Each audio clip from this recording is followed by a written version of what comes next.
ಜೆಡಿಎಸ್ನಲ್ಲಿ ತಾರಾ ಮೆರುಗು ಕಂಡು ಬರ್ತಾ ಇದೆ. ಈ ಹಿಂದೆ ಒಬ್ಬ ಜನಪ್ರಿಯ ನಟಿ ಜೆಡಿಎಸ್ಗೆ ಸೇರಿದ್ರು. ಅದಾದ ನಂತರ ಈಗ ಜನಪ್ರಿಯ ನಟಿಯಾಗಿರುವಂತಹ ಮಾಳವಿಕಾ ಜೆಡಿಎಸ್ ಸೇರ್ಪಡೆಗೊಂಡಿದ್ದಾರೆ. ಈ ಮೂಲಕ ರಾಜಕೀಯ ರಂಗ ಪ್ರವೇಶ ಮಾಡಿದ್ದಾರೆ. ಹಾಗಾದ್ರೆ ಅವರ ಉದ್ದೇಶ ಏನು, ರಾಜಕೀಯದ ಬಗ್ಗೆ ಅವರ ಅಭಿಪ್ರಾಯ ಏನು ಅಂತ ತಿಳ್ಕೊಳ್ಳೋದೇ ಈ ವಿಶೇಷ ಕಾರ್ಯಕ್ರಮ ಮಾಳವಿಕಾ ಮನ್ವಂತರ.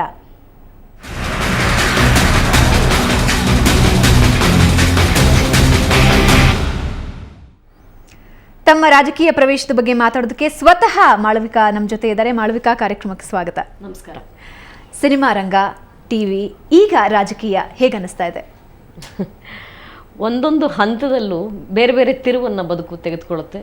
ಇದನ್ನ ಒಂದು ಬಹಳ ಮಹತ್ತರವಾದ ಮತ್ತು ನನಗೆ ನಮ್ಮ ಜನಕ್ಕೆ ಮಹತ್ವಪೂರ್ಣವಾದ ತಿರುವಾಗಿರಲಿ ಅಂತ ನಾನು ಅಂದುಕೊಂಡು ಈ ಹೆಜ್ಜೆಯನ್ನು ಇಟ್ಟಿದ್ದೀನಿ. ಇನ್ನು ಮುಂದೆ ಏನೇನು ತೆರವುಗೊಳ್ಳುತ್ತೋ ಕಾದು ನೋಡಬೇಕು. ರಾಜಕೀಯ ಪ್ರವೇಶಕ್ಕೆ ಮುಖ್ಯ ಪ್ರೇರಣೆ ಏನು ನಿಮಗೆ? ಸ್ವಲ್ಪ ಹಿಂದಕ್ಕೆ ಹೋಗಬೇಕಾಗತ್ತೆ, ಫ್ಲ್ಯಾಶ್ ಬ್ಯಾಕ್ ರಿವೈಂಡ್ ಮಾಡಿ ನೋಡಿದ್ರೆ ಚಿಕ್ಕಂದಿನಲ್ಲಿ ಸಾಮಾನ್ಯವಾಗಿ ಮಕ್ಕಳಿಗೆ ಅಪ್ರಿಯವಾಗಿರುವಂತಹ ಸಬ್ಜೆಕ್ಟ್ಸ್ ಯಾವುದು ಅಂದರೆ ಒಂದು ಸಮಾಜಶಾಸ್ತ್ರದ ಮುಖ್ಯವಾಗಿ ಸಿವಿಕ್ಸ್ ಅಂತ ಹೇಳ್ತಾರಲ್ವಾ, ಯಾವುದು ಈ ನಮ್ಮ ಅಸೆಂಬ್ಲಿ ಬಗ್ಗೆ ಪಾರ್ಲಿಮೆಂಟ್ ಬಗ್ಗೆ ಮಾತಾಡುತ್ತೋ ಬಹಳ ಅಪ್ರಿಯವಾದ ಸಬ್ಜೆಕ್ಟ್ ಆಗಿರುತ್ತೆ, ಬಹಳ ಡ್ರೈ ಆಗಿರುತ್ತೆ ಓದೋ ಮಕ್ಕಳಿಗೆ. ಮತ್ತೊಂದು ಮ್ಯಾಥ್ಸ್. ನನಗೆ ಬಹಳ ಪ್ರಿಯವಾದ ಎರಡೂ ಸಬ್ಜೆಕ್ಟ್ಸು, ಒಂದು ಮ್ಯಾಥ್ಸು ಮತ್ತೊಂದು ಸಿವಿಕ್ಸ್. ಆಗಿನಿಂದಲೂ ಪ್ರಾಯಶಃ ಅದು ನನ್ನ ಮೊದಲ ಪ್ರೇರಣೆ ಅಂತ ನಾನು ಹೇಳಬಹುದು. ಅಥವಾ ಸಿವಿಕ್ಸ್ನಲ್ಲಿ ನನಗಿದ್ದಂತಹ ಆಸಕ್ತಿ ಇವತ್ತು ಈ ಹೆಜ್ಜೆಯನ್ನು ತೆಗೆದುಕೊಂಡಿದ್ದೀನಿ ಅಂತ ಹೇಳಬಹುದು. ಅದಾದ ಮೇಲೆ ಇದರಲ್ಲೆಲ್ಲ ನಂಬಾರ್ದು ನನಗೆ ಗೊತ್ತಿಲ್ಲ. ಈ ವಿಧಾನಸೌಧ ನೋಡಿದಾಗಲೆಲ್ಲ ಯಾವುದೋ ಒಂದು ಒಳ್ಳೆ ಫೀಲಿಂಗ್ ಬರೋದು, ಇದ್ರೊಳಗಡೆ ಎಂದಾದ್ರೂ ಹೋಗಿ ಕೂತ್ಕೋಬೇಕು ಅಂತ ಅನ್ಸೋದು. ನಾನು ಇದು ಬಹಳ ಚಿಕ್ಕಂದಿಂದ ಹೇಳ್ತಾ ಇದ್ದೀನಿ. ಒಂದ್ ಸರ್ತಿ ಸ್ಕೂಲ್ನಿಂದ ಕರ್ಕೊಂಡು ಹೋಗಿದ್ರು ಕೂಡ ವಿಧಾನಸೌಧಕ್ಕೆ, ಅಸೆಂಬ್ಲಿನ ನೋಡೋಕೆ ವಿಸಿಟರ್ಸ್ ಗ್ಯಾಲರಿಲಿ ಕೂರಿಸ್ತಾರೆ ಗೊತ್ತಾ, ಮಕ್ಕಳಾಗಿ. Nobody else was interested except me. ಆ ಗುಂಪಿನಲ್ಲಿ ಯಾರಿಗೂ ಅದ್ರ ಬಗ್ಗೆ ಆಸಕ್ತಿನೂ ಇಲ್ಲ. ಅದೇನೋ ಇದಾದ ಮೇಲೆ ಮುಂದಿನ ಒಂದು ಹಂತ ಅಂತ ತೆಗೆದುಕೊಂಡ್ರೆ ನಾನು ಕಾನೂನು ಓದೋದಕ್ಕೆ ತೀರ್ಮಾನ ಮಾಡಿದ್ದು.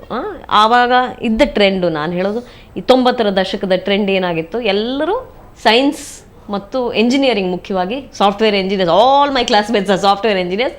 ಕೆಲವರು ಮೆಡಿಸಿನ್ ತೊಗೊಂಡ್ರು. ಹಾಗೆ ಈ ವಕೀಲ ವೃತ್ತಿಗೆ ಬಂದಿದ್ದು ಬಹಳ ಕಡಿಮೆ, ಅಂದರೆ ನನ್ನ ಜೊತೆ ಸ್ಕೂಲ್ನಲ್ಲಿ ಓದ್ದವರು. ಆಗ ಒಬ್ಬ ವಕೀಲರು ಮತ್ತು ಒಬ್ಬ ರಾಜಕಾರಣಿ ನಮ್ಮ ಸ್ಕೂಲ್ನಲ್ಲಿ ಬಂದು ಈ ವೊಕೇಶ್ನಲ್ ಗೈಡೆನ್ಸ್ ಕೊಡೋದಕ್ಕೆ ಮಾತನಾಡಿದರು. ಬಹಳ ನನ್ನ ಮೇಲೆ ಅದರ ಪ್ರಭಾವ ಬೀರಿತ್ತು. ಆಗ ಸರಿ, ಈ ಕಾನೂನಿನ ಡಿಪಾರ್ಟ್ಮೆಂಟ್ಗೆ ಹೋದರೆ ನಾವು ಅಲ್ಲಿಂದ ರಾಜಕಾರಣಕ್ಕೆ ಹೋಗ್ಬೋದು ಅಂತ ಆಗ ಅನಿಸಿತ್ತು. ಅದಾದಮೇಲೆ ಕಾನೂನು ಓದಕ್ಕೆ ಶುರು ಮಾಡಿದಾಗ ಪ್ರತಿ ಸರ್ತಿ ವರ್ಷ ಮಾಕ್ ಪಾರ್ಲಿಮೆಂಟ್ ಅಂತ ಮಾಡ್ತಾರೆ. ಒಂದು ರೀತಿಯ ಅಣುಕು ಪಾರ್ಲಿಮೆಂಟ್ ಅದು. ಅಲ್ಲಿ ಎಲ್ಲರೂ ಬೇರೆ ಬೇರೆ ಹುದ್ದೆಗಳಲ್ಲಿ ಮಾತಾಡೋದು, ಪ್ರೈಮ್ ಮಿನಿಸ್ಟರ್ ಆಗೋದು, ಹೋಮ್ ಮಿನಿಸ್ಟರ್ ಆಗೋದು, ಒಬ್ರು ಸ್ಪೀಕರ್ ಆಗಿರ್ತಾರೆ. ಹೀಗೆ ಆವತ್ತಿನ ಪ್ರಸ್ತುತ ವಿಚಾರಗಳನ್ನ ಚರ್ಚೆ ಮಾಡೋದು ಒಂದು ರೀತಿಯಲ್ಲಿ ನಮ್ಮನ್ನ ಸಿದ್ಧಪಡಿಸುತ್ತಾ ಅಂತ ಕಾನೂನು ಕಾಲೇಜು ಇದೆಲ್ಲದಕ್ಕೂ. ಸೊ ಆವಾಗ ಪ್ರತಿ ವರ್ಷನೂ ನನ್ನ ಹಳೆ ಫೋಟೋಸ್ ಎಲ್ಲ ತೆಗೆದು ನೋಡಿದ್ರೆ ಹಂಗೆ ಆ ಮಾಕ್ ಪಾರ್ಲಿಮೆಂಟ್ ಅಲ್ಲಿ ನಾನು ಮಾತಾಡ್ತಾ ಇರೋದು ನೀವು ನೋಡ್ಬೋದು. ಹಾಗೆ ಹಂತವಾಗಿ ರಾಜಕೀಯದಲ್ಲಿ ಇದ್ದಂತಹ ಆಸಕ್ತಿ ಕಲೆಯಲ್ಲೇ ಇರ್ಲಿಲ್ವಾ ಅಂತ. ಕಲೆ ಅನ್ನೋದೇ ನನಗೆ ಪ್ರಾಯಶಃ it's only my second love. First love is always been. ಅಲ್ಲ, ಹೇಗೆ ಅಂದ್ರೆ ಫಸ್ಟ್ ಲವ್ ಹೇಗೆ ಸ್ವಲ್ಪ ನಿಧಾನ ಆಯ್ತು, ಸೆಕೆಂಡ್ ಲವ್ ಬೇಗ ವರ್ಕೌಟ್ ಆಯ್ತು? ರಾಜಕೀಯ ರಂಗ ಅಷ್ಟೊಂದು ಇಷ್ಟ ಅಂತ ಹೇಳಿದ್ರೆ ಚಿತ್ರರಂಗದ ಕಡೆ ಒಲವು ಹೇಗೆ? ಚಿತ್ರರಂಗಕ್ಕೆ ಬರೋದಕ್ಕೆ ಲಕ್ಷಣವಾಗಿದ್ರೆ ಸಾಕು ಪ್ರಾರಂಭದಲ್ಲಿ. ಅದಾದ ಮೇಲೆ ನಿಮ್ಗೆ ಎಷ್ಟು ಪ್ರತಿಭೆ ಇದೆ ಅನ್ನೋದನ್ನ ಜನ ನೋಡ್ತಾರೆ, ಆಮೇಲೆ ತೀರ್ಮಾನ ಮಾಡ್ತಾರೆ. ನೀವು ಇರ್ಬೋದೋ ಅಥವಾ ಭಾಳ ಬೇಗ ರಿಟೈರ್ ಆಗಿ ಮನೆಗೆ ಹೋಗ್ಬೋದೋ ಅನ್ನೋದನ್ನ ಜನ ತೀರ್ಮಾನ ಮಾಡ್ತಾರೆ. ಬಟ್ ಮೂಲತಃ ಲಕ್ಷಣವಾಗಿ ನೋಡೋಕಿದ್ರೆ ಅದು ಸಾಕು. ಜೊತೆಗೆ ಇದು ಹೇಗೆ ಯಾವ್ದು ಮೊದಲು ಬಂತು ಅಂತ ನನಗೆ ಗೊತ್ತಿಲ್ಲ, ಮೊಟ್ಟೆನೋ ಕೋಳಿನೋ ಅಂತ ಹೇಳ್ತಾರಲ್ಲ ಹಾಗೆ. ನಾನು 8-9ನೇ ವಯಸ್ಸಿನಲ್ಲಿ ನನ್ನ ಅಭಿನಯಕ್ಕೆ ಕರ್ಕೊಂಡು ಹೋದ್ರು ಚೈಲ್ಡ್ ಆರ್ಟಿಸ್ಟ್ ಆಗಿ. ಹಾಗಾಗಿ ಅದು ಮೊದಲು ಬಂದಿರೋದ್ರಿಂದ ಇದು ನಂತರ ಬಂದಿದೆ ಅಂತ ಕಾಣುತ್ತೆ. ಆದ್ರೆ ಮೊದಲು ಬಂದಿದ್ದಿದೆ ನನ್ನ ಲೆಕ್ಕದಲ್ಲಿ. First love politics. Yes I think so. Ever since I can remember, ಬುದ್ಧಿ ಬಂದಾಗ್ಲಿಂದ. ಜೊತೆಗೆ ರಾಜಕೀಯಕ್ಕೆ ಒಂದು ರೀತಿಯ ವಿವೇಕ, ಸಾಮ್ಯತೆ ಎಲ್ಲವೂ ಬೇಕಾಗತ್ತೆ. ಈ ಯೌವನದ ಒಂದು ಉದ್ವೇಗದಲ್ಲಿ ರಾಜಕೀಯವನ್ನು ಪ್ರವೇಶ ಮಾಡಿದ್ರೆ ಅದು ಎಷ್ಟರ ಮಟ್ಟಿಗೆ ನಂತರ ದಿನಗಳಲ್ಲಿ ಸಹಾಯ ಮಾಡುತ್ತೆ ಅಂತ ನಂಗೆ ಗೊತ್ತಿಲ್ಲ. I felt I needed to mature a little more before I come in. ಅದಕ್ಕೆ ಇಷ್ಟು ವರ್ಷ ಕಾದಿದ್ದು. ಇದಕ್ಕೆ ಮುಂಚೆ ಅನೇಕ ಅವಕಾಶಗಳಿದ್ದಿದೆ ರಾಜಕೀಯ ಪ್ರವೇಶ ಮಾಡೋದಕ್ಕೆ, ಕಾದದ್ದು ಅದಕ್ಕೋಸ್ಕರ ಒಂದು ರೀತಿಯ ಮೆಚೂರಿಟಿ ಬರಲಿ ಅನ್ನೋದಕ್ಕಾಗಿ.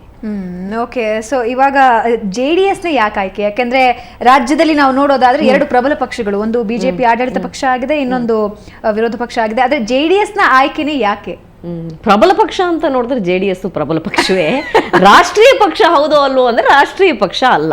ಹೌದು, ಇದೊಂದು ಈ ರೀಜನ್ಗೆ ಸೀಮಿತವಾಗಿರುವಂತಹ ಪಕ್ಷ. ಪ್ರಾಯಶಃ ಇದು ಅವರ ಆಯ್ಕೆಯೂ ಆಗಿತ್ತು. ಅವರು ರಾಷ್ಟ್ರ ಮಟ್ಟದಲ್ಲಿ ತಮ್ಮ ಪಕ್ಷವನ್ನು ಬೆಳೆಸಬೇಕು ಅನ್ನೋ ನಿರ್ಧಾರವನ್ನು ಮಾಡಿರಲಿಲ್ಲ ಅಂತ ಅನ್ಕೋತೀನಿ. ಸೊ ಇದು ನಮ್ಮ ಒಂದು ಪ್ರಾಂತ್ಯಕ್ಕೆ ಸೀಮಿತವಾಗಿರುವಂತಹ ಪಕ್ಷ. ಅದು ಹೌದು, ಕೇರಳದಲ್ಲಿ ಸ್ವಲ್ಪ ಮಟ್ಟಿಗೆ ಅದರ ಪ್ರಭಾವ ಇದೆ. ಪ್ರಭಾವ ಅಂತ ತೆಗೆದುಕೊಂಡ್ರೆ ಕರ್ನಾಟಕದಲ್ಲಿ ಎಷ್ಟು ಕಾಂಗ್ರೆಸ್ ಮತ್ತು BJPಗೂ ಜನರ ಮೇಲೆ ಪ್ರಭಾವ ಇದೆಯೋ ಅಷ್ಟೇ JDSಗೂ ಇದ್ದಿದೆ. ಯಾಕೆಂದ್ರೆ ಇವರು ಸುಮಾರು ಬಾರಿ ಸರ್ಕಾರವನ್ನ ನಡೆಸಿದ್ದಾರೆ. ಸರ್ಕಾರವನ್ನ ಯಾವ ಪಾರ್ಟಿ ನಡೆಸುತ್ತೋ ಅದೇ ಪ್ರಬಲವಾದ ಪಾರ್ಟಿ ಅಂತ ತೆಗೆದುಕೊಳ್ಳೋದಾಗಿದ್ರೆ JDSಗೂ ಅದರ ಅವಕಾಶವನ್ನ ನಮ್ಮ ಜನ ಮಾಡಿಕೊಟ್ಟಿದ್ದಾರೆ ಈ ಹಿಂದೆ. ಯಾತಕ್ಕಾಗಿ JDS ಅಂದ್ರೆ ಅದಕ್ಕೂ ಒಂದು ಸ್ವಲ್ಪ ಹಿಂದೆ ಹೋಗಬೇಕು. ಪ್ರಾಯಶಃ ನನ್ನ ತಲೆಮಾರಿನವರಿಗೆ ಈ ಕ್ರಾಂತಿ ಅಥವಾ ಆಕ್ಟಿವಿಸಮ್ ಅಂತ ಏನು ಹೇಳ್ತಾರೆ ಅದಕ್ಕೆ ಹೆಚ್ಚಿನ ಅವಕಾಶವೇ ಸಿಕ್ಕಿಲ್ವೇನೋ. ನಾನು ಹೇಳೋದು ನಮಗೆಲ್ಲ, ನಾನು ಕಾಲೇಜಿಗೆ ಬರೋ ವೇಳೆಗೆ ಸುಮಾರು I think it was 93 or 94.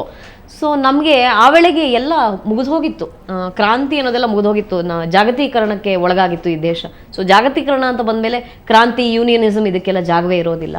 So ಹಾಗಾಗಿ ಅದರ ಪ್ರಭಾವ ನನ್ನ ಮೇಲೆ ಇದ್ದೇ ಇಲ್ಲ. ಒಂದೇ ಒಂದು ವಿಚಾರದ ಪ್ರಭಾವ ಯಾವುದಾಗಿದೆ ಅಂದರೆ ಈ ಸಮಾಜವಾದಿ ಚಳುವಳಿ ಏನಿತ್ತು 75ರ ನಂತರದ ದಿನಗಳಲ್ಲಿ ಶ್ರೀಮತಿ ಇಂದಿರಾ ಗಾಂಧಿ ಅವರ ಒಂದು ಸರ್ಕಾರದ ವಿರುದ್ಧ ಹೇಗೆ ಇಡೀ ಸಮಾಜ ಪ್ರತಿಭಟನೆಗೊಳ್ತು, ಅದರ ವಿಚಾರ ಜಯಪ್ರಕಾಶ್ ನಾರಾಯಣ್ ವಿಚಾರ ಇವೆಲ್ಲವನ್ನು ಅನೇಕರ ಬಾಯಿಂದ ಕೇಳಿದ್ದೀನಿ. ಬಹಳ ಪ್ರಮುಖವಾಗಿ ಒಂದು ಹೆಸರು ಹೇಳಬೇಕು ಅಂದರೆ TN ಸೀತಾರಾಮ್ ಅವರಿಂದ ಇದರ ವಿಚಾರಗಳು, ಅನೇಕ ವಿಚಾರಗಳು ತಿಳ್ಕೊಂಡಿದ್ದೀನಿ. ಸೊ ಅದರ ಪ್ರಭಾವ ನನ್ನ ಮೇಲೆ ಬೀರಿದೆ. JDS ಅನ್ನೋದು ಅದರ ಒಂದು ಅಂಶವಾಗಿ ನಾನು ತೆಗೆದುಕೋತೀನಿ. ಪ್ರಾಯಶಃ ಆ ಸಮಾಜವಾದಿ ತತ್ವಗಳನ್ನು ಕಾಪಾಡ್ಕೋತಾ ಬಂದಿರೋದು ಇವತ್ತಿನವರೆಗೂ ಅದರಲ್ಲಿ ಪ್ರಮುಖವಾದ ಒಂದು ಪಕ್ಷ JDS ಆಗಿರುತ್ತೆ ಅಂತ ಅನ್ಕೋತೀನಿ. ಹಾಗಾಗಿ JDS ಈ ಕರ್ನಾಟಕ ರಾಜ್ಯದ ಪಾಲಿಟಿಕ್ಸ್ನ ಮಾತ್ರ ನಾನೀಗ ಮಾತಾಡ್ತಾ ಇರೋದು, ಇಡೀ ದೇಶದ ಪಾಲಿಟಿಕ್ಸ್ ಅಲ್ಲ. ಕರ್ನಾಟಕದ ಲೆಕ್ಕವನ್ನು ತಗೊಳ್ಳೋದಾಗಿದ್ರೆ Congress, BJP and JDS, I prefer JDS. Okay, ನಿಮಗೆ ಸೀರಿಯಲ್ಸ್ ಎಷ್ಟರ ಮಟ್ಟಿಗೆ, ಯಾಕೆಂದ್ರೆ ನಾವು ಇವಾಗ ಮಾಳವಿಕಾನ ನೆನೆಸ್ಕೊಂಡ್ರೆ ಅವ್ರು ಮಾಡಿರುವಂತಹ ಪಾತ್ರಗಳು ಮನಸ್ಸಿಗೆ ತುಂಬಾ ಹತ್ತಿರವಾಗತ್ತೆ. ಆ ಪಾತ್ರಗಳಲ್ಲಿ ನೀವು ಸಾಕಷ್ಟು ಜನಪರ ಪಾತ್ರಗಳನ್ನ ಮಾಡಿದಿರ. ಜನರು ಮಾಳವಿಕಾನ ಅಷ್ಟಾಗಿ ಹಚ್ಕೊಳ್ಳೋದಕ್ಕೆ ಆ ಪಾತ್ರಗಳು ತುಂಬಾ ಮುಖ್ಯ ಪಾತ್ರ ವಹಿಸುತ್ತೆ. ಸೊ ಅದು ನಿಮ್ಮ ಮೇಲೆ ಯಾವ ರೀತಿ ಪರಿಣಾಮ ಬೀರುತ್ತೆ? ಇವಾಗ ನೀವು IPS ಕ್ಯಾರೆಕ್ಟರ್ ಆಗಿರಬಹುದು ಅಥವಾ ಮತ್ತೊಂದು ಮಹಿಳಾ ಪ್ರಬಲವಾದಂತಹ ಕೆಲವೊಂದು ಕ್ಯಾರೆಕ್ಟರ್ಸ್ ಆಗಿರಬಹುದು, ಅದು ನಿಮ್ಮ ಈ ಒಂದು ರೂಪುರೇಷೆಗಳನ್ನ ರೂಪಿಸೋದ್ರಲ್ಲಿ ಎಷ್ಟು ಪಾತ್ರ ವಹಿಸಿದೆ? ನಾನು ಆ್ಯಕ್ಟಿಂಗಿಗೆ ಪ್ಲ್ಯಾನ್ ಮಾಡಿ ಬಂದಿಲ್ಲ. That was by chance. ಈ ಮಗು ಮುದ್ದಾಗಿದೆಯಲ್ಲ ಅಂತ GVR ಕರ್ಕೊಂಡು ಹೋಗಿದ್ದೆ ಅಷ್ಟೇ. ನನಗೆ ಆ್ಯಕ್ಟಿಂಗ್ ಬರುತ್ತೋ ಇಲ್ವೋ ಅಂತ ಅವ್ರು ಯಾವತ್ತೂ ನನ್ನ ಪ್ರಶ್ನೆನೂ ಮಾಡಿರಲಿಲ್ಲ, ನನಗೆ ಗೊತ್ತೂ ಇಲ್ಲ. ಅದಾದಮೇಲೆ ಕೆಲವೊಂದು ಚಿತ್ರಗಳಲ್ಲಿ ಅಭಿನಯಿಸಿದೆ, some Malayalam film, some Kannada films. But I was very uncomfortable. ಹಾಡು ಹೇಳೋದು, ಆಮೇಲೆ ಏನು ಹೇಳೋದು, ಒಂದು ಟಿಪಿಕಲ್ ನಾಯಕಿ ಪಾತ್ರಗಳೇನಿರುತ್ತೆ ಅದೆಲ್ಲೋ ತುಂಬ ಹಿಂಜರಿಕೆ ಇತ್ತು. ಜೊತೆಗೆ ಅದು ಸಮಾಧಾನನೇ ಆಗ್ತಾ ಇರಲಿಲ್ಲ ಮನಸ್ಸಿಗೆ. ಅದು ಸರಿನೋ ತಪ್ಪೋ ಅನ್ನೋದಕ್ಕೆ ನಾನು ಹೋಗೋದಿಲ್ಲ. ಅದು ಅವರವರ ಇಷ್ಟಕ್ಕೆ ಬಿಟ್ಟಿದ್ದು. ನನಗೆ ಯಾವತ್ತೂ ನನಗೆ ಮೈಗೂಡಿಸ್ಕೊಳಕ್ಕೆ ಆಗೇ ಇಲ್ಲ, ಜೀರ್ಣಿಸ್ಕೊಳಕ್ಕೆ ಆಗಲ್ಲ. ಸುಮ್ಮನೆ ಒಂದು ಕಡೆ ನಾವು ನಿಂತಿರಬೇಕು, ಅವರೇನೋ ಹೀರೋ ಎಲ್ಲ ಹೀರೋಯಿಸಮ್ ಮಾಡ್ತಾ ಇರ್ತಾರೆ ಗಂಡಸರು. ಸೊ ಅದೆಲ್ಲೋ ಜೀರ್ಣಿಸ್ಕೊಳಕ್ಕೆ ಆಗಲಿಲ್ಲ. ಸೊ ಅದರಿಂದ ದೂರ ಸರಿದು TVಗೆ ಬಂದಾಗ ನನಗೆ actually when I first start with Mayamruga, ನನಗೆ TN ಸೀತಾರಾಮ್ ಅವ್ರ ಬಗ್ಗೆ ಹೆಚ್ಚೇನು ಗೊತ್ತಿರಲಿಲ್ಲ. ಅವರು ರಂಗಭೂಮಿ ನಿರ್ದೇಶಕರು, ಒಂದು ಸ್ವಲ್ಪ ಮಟ್ಟಿಗೆ ಲಂಕೇಶ್ ಅವರ ಒಂದು ಸ್ನೇಹ ಇತ್ತು ಅವರಿಗೆ. ಅದಾದಮೇಲೆ ಅವರು TVಲಿ ನಿರ್ದೇಶನ ಮಾಡ್ತಾಯಿದ್ರು ಅಂತ ಗೊತ್ತಿದ್ದೆ ವಿನಃ ನಾನು ಒಂದು ಕಲಾವಿದೆಯಾಗಿ ಇಷ್ಟೊಂದು ಹೆಸರು ಮಾಡ್ತೀನಿ ಅಥವಾ ಅವರ ಒಂದು ಪರಿಕಲ್ಪನೆ ಇಷ್ಟು ದೊಡ್ಡ ಮಟ್ಟಿಗೆ ಜನರನ್ನು ತಲುಪತ್ತೆ ಅನ್ನೋ ಐಡಿಯಾ ಎಲ್ಲ ಇರಲಿಲ್ಲ. ಇನ್ಫ್ಯಾಕ್ಟ್ ನಾನು ಶುರು ಮಾಡಿದ್ದೆ, I acted in Mayamruga after college. ಅಂದರೆ ನಮಗೆ ಬಾರ್ ಸೇರೋದಕ್ಕೆ ಕಾಲೇಜ್ 5th year ಎಕ್ಸಾಮ್ಸ್ಗೆ ಒಂದು 2 months ಗ್ಯಾಪ್ ಇತ್ತು. ಇದ್ರ ಮಧ್ಯೆ ಹೋಗಿದ್ದಷ್ಟೇ, like a pastime. So ಇದಿಷ್ಟು ದೊಡ್ಡ ಪ್ರಭಾವಶಾಲಿಯಾಗಿ ಆ ಪಾತ್ರವಾಗಲಿ ಆ ಸೀರಿಯಲ್ ಆಗಲಿ ಬರುತ್ತೆ ಅಂತ ಅಂದ್ಕೊಂಡಿರಲಿಲ್ಲ. ಹೆಂಗೂ ಸಂಜೆ 4:15 ತಾನೇ ಯಾರೂ ನೋಡಲ್ಲ ಅಂತ ಅಂದ್ಕೊಂಡೆ ಮಾಡಿದ್ದು ನಾನು ಅದನ್ನು. ಟು ಬಿ ವೆರಿ ಆನೆಸ್ಟ್, ಯಾರೇ ನೋಡ್ತಾರೆ ಸಂಜೆ 4:15 ಯಾರೂ ನೋಡಲ್ಲ. But it went on to ಈ ಇಡೀ ಸಮಾಜವನ್ನು ಒಂದು ರೀತಿಯಲ್ಲಿ ಪ್ರಜ್ಞಾವಂತವಾಗಿ ಮಾಡಿಸೋದಲ್ಲಿ ಒಂದು ಬಹಳ ದೊಡ್ಡ ಒಂದು ಭೂಮಿಕೆಯನ್ನು ಆ ಸೀರಿಯಲ್ ನಿಭಾಯಿಸ್ತು. ಹಾಗಾಗಿ ಅದಾದ ಮೇಲೆ ಸೀತಾರಾಮ್ ಸರ್ ಹೇಗೆ ಅಂದರೆ ಈಸ್ ಲೈಕ್ ಅ ಯೂನಿವರ್ಸಿಟಿ. ಅದು ಬರೀ ಆ್ಯಕ್ಟಿಂಗ್ ಮಾತ್ರ ಕಲಿಸ್ಕೊಡಲ್ಲ, ಜನಪರ ಕಾಳಜಿ, ಪ್ರಸ್ತುತ ಸಮಾಜ ಏನಿದೆ, ಪ್ರಸ್ತುತ ವ್ಯವಸ್ಥೆ ಏನಿದೆ, ಎಲ್ಲದರ ಬಗ್ಗೆ ಒಂದು ರೀತಿಯ ಸ್ಕೂಲಿಂಗ್ ಆಗುತ್ತೆ. ಆಗ ಇನ್ನಷ್ಟು ಈ ರಾಜಕೀಯ ಚಿಂತನೆಗಳೆಲ್ಲ ಬೆಳೀತಾ ಹೋದು. ಅದಕ್ಕೆ ತಕ್ಕ ಹಾಗೆ ನಂತರದ ಪಾತ್ರಗಳು ಬಂದವು ಅಂತ ಕಾಣುತ್ತೆ. It's all part of a divine plan. ದೇವರಲ್ಲಿ ನಂಬಿಕೆ ಇರೋರು ನಮ್ಮದೇ ನಾ ಇಲ್ಲದೆ ಇರೋರು ನಮ್ಮದೇ ಇರಬಹುದು. But I feel it's a divine plan. ನನಗೆ ಯಾಕೆ ಆ ಪಾತ್ರಗಳು ಬಂತು? ಅಲ್ವಾ? So I think it's all part of a divine plan. Okay, so we go with the plan ಅಷ್ಟೇ. ನಾನೇನು ಪ್ಲಾನ್ ಮಾಡಿಲ್ವಲ್ಲ, ನನ್ನ ಕಲ್ಪನೆಯ ಪಾತ್ರ ಅಲ್ಲ ಇದು ಯಾವುದು. ನಿಜ ಅದಾದ್ಮೇಲೆ ಬಂದ ಕೆಲವು ಪಾತ್ರಗಳು ನಾನು ಬೇಡ ಅಂತ ಹೇಳಿದೆ, ಅದಕ್ಕೆ ಸರಿ ಹೊಂದಿದೆ. ಈಗ ಫಾರ್ ಎಕ್ಸಾಂಪಲ್ ಇತ್ತೀಚೆಗೆ ನಾನು ಮತ್ತೊಂದು ಕಾರ್ಯಕ್ರಮವನ್ನು, ರಿಯಾಲಿಟಿ ಶೋ ಒಂದು ಟಿ ವಿಲಿ ಮಾಡ್ತೀನಿ. ಆವಾಗ ಒಂದು ಸಿನಿಮಾದಲ್ಲಿ ಒಂದು ಪಾತ್ರ ಬಂದಿತ್ತು, ಯಾವುದು ಅಂದರೆ ಖಳನಾಯಕಿಯ ಪಾತ್ರ. ಬಹಳ ಪ್ರಮುಖವಾದ ನಿರ್ದೇಶಕರು, ಬಹಳ ಒಳ್ಳೆ ಚಿತ್ರ, ದೊಡ್ಡ ಚಿತ್ರ, ಖಳನಾಯಕಿಯ ಪಾತ್ರ. I said I will not to. ಎಲ್ಲೋ ನನಗೆ ಕನ್ವಿನ್ಸ್ ಆಗದೆ ಇರೋ ಪಾತ್ರ ನಾನು ಮಾಡೋಕ್ಕಾಗೋದಿಲ್ಲ. ಸೊ ನಾನು ಅದನ್ನು ಸ್ವಲ್ಪ ಮಟ್ಟಿಗೆ ಮಾಡಿದ್ದೀನಿ, ದೇವರು ಅದನ್ನು ಸ್ವಲ್ಪ ಮಟ್ಟಿಗೆ ಮಾಡಿದ್ದಾರೆ ಅನಿಸುತ್ತೆ. ನನ್ನ ಸಿದ್ಧಾಂತಗಳು, ನನಗೆ ಬರೋ ಪಾತ್ರಗಳು ಇವೆರಡು ಒಂದಕ್ಕೊಂದು ಓವರ್ಲ್ಯಾಪ್ ಆಗ್ತಾ ಹೋಗ್ತವೆ. ಬಟ್ ಮಾಳ್ವಿಕಾ ಅವರೇ, ಸಾಮಾನ್ಯವಾಗಿ ನಾವು ನಟಿಯರನ್ನ ನೋಡೋದಾದ್ರೆ ಒಂದು ಸಲ ಚಿತ್ರರಂಗ ಪ್ರವೇಶನೋ ಅಥವಾ ಕಿರುತೆರೆ ಪ್ರವೇಶ ಮಾಡ್ಬಿಟ್ರೆ ಅವ್ರು ಮತ್ತೆ ಹಿಂತಿರುಗಿ ನೋಡೋದಿಲ್ಲ, ಅಥವಾ ಬೇರೆ ಯಾವ್ದ್ರ ಬಗ್ಗೆನೂ ಅಷ್ಟಾಗಿ ಗಮನ ಕೊಡೋದಿಲ್ಲ. ಬಟ್ ನಿಮ್ಮ ಆ ರಾಜಕೀಯ ಆಸೆ ಜೀವಂತವಾಗಿದ್ದು ಹೇಗೆ? ನನಗೆ ಈಗಲೂ ಕಾನೂನು ಪ್ರಾಕ್ಟೀಸ್ ಮಾಡಬೇಕು ಅಂತಲೂ ಆಸೆ ಇದೆ.